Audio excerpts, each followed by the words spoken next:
says they have not yet opened the holy doors for one reason or another, but they will open them.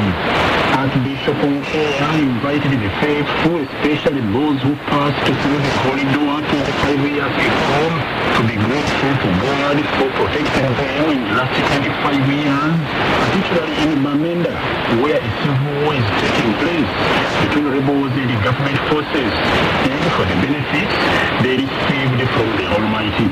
How do you know the chance to their life in 25 years? For some of us, 25 years is a long time. Definitely, I will not be the bishop of Bamenda again in 25 years.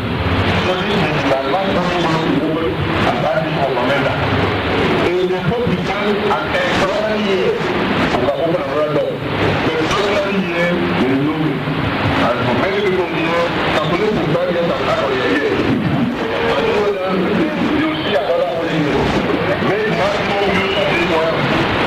To pass through this door with love, with openness of heart, and with confidence to God.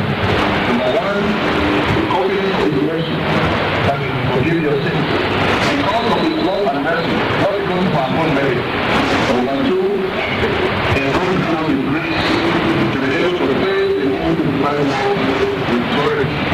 And now that courage to face the things that will come our way.